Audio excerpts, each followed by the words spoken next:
गुरु पितु मातु महेश भवानी,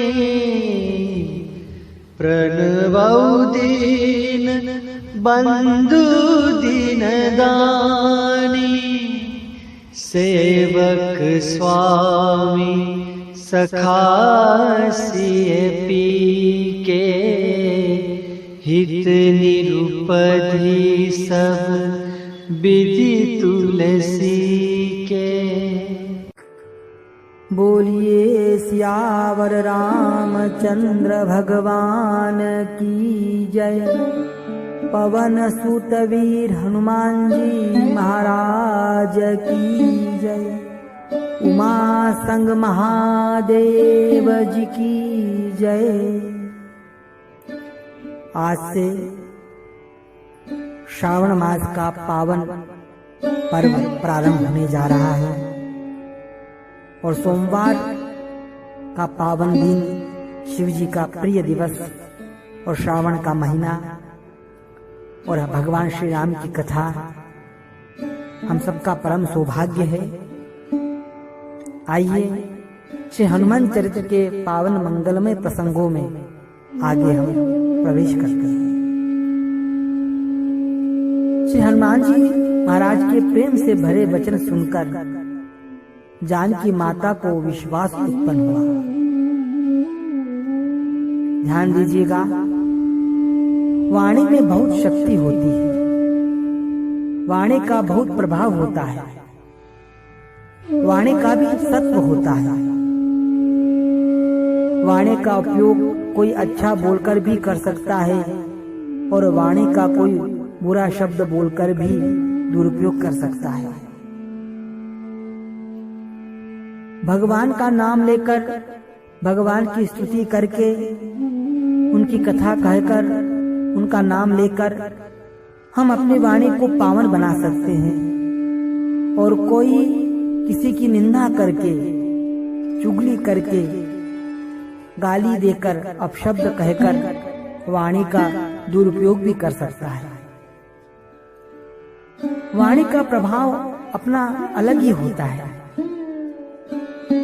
अगर किसी ने अपनी वाणी को प्रभु नाम से, मौन आदि साधना से सजाया हुआ है, उसकी वाणी में सत्य और प्रेम अपने आप आ जाता है, उसकी वाणी में सत्व आ जाता है। तो आप यह निश्चित मानिए कि उसने अपनी वाणी की साधना की हुई है। भगवान ने हम लोगों को वाणी दी है, हमें चाहिए कि हम इसका सदुपयोग करें। हमें अपनी वाणी को संभालना आना चाहिए, लेकिन अक्सर हम लोग इसका दुरुपयोग अधिक करते हैं।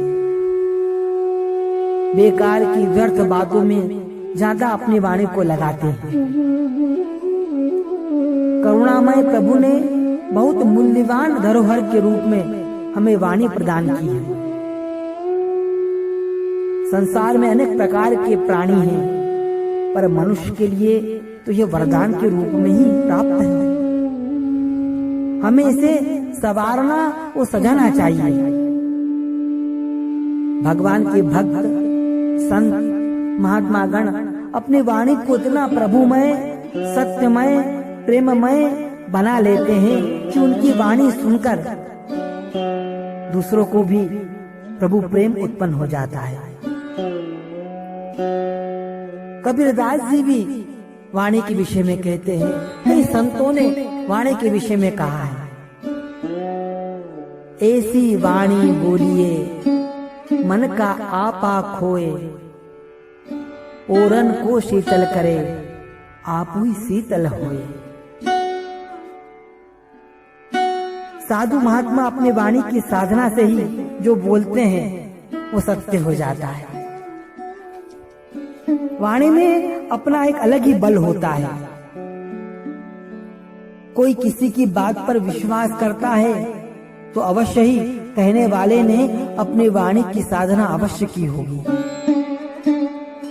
किसी की वाणी पर विश्वास तभी होता है जब वह सत्य निष्ठ हो, वचन निष्ठ हो।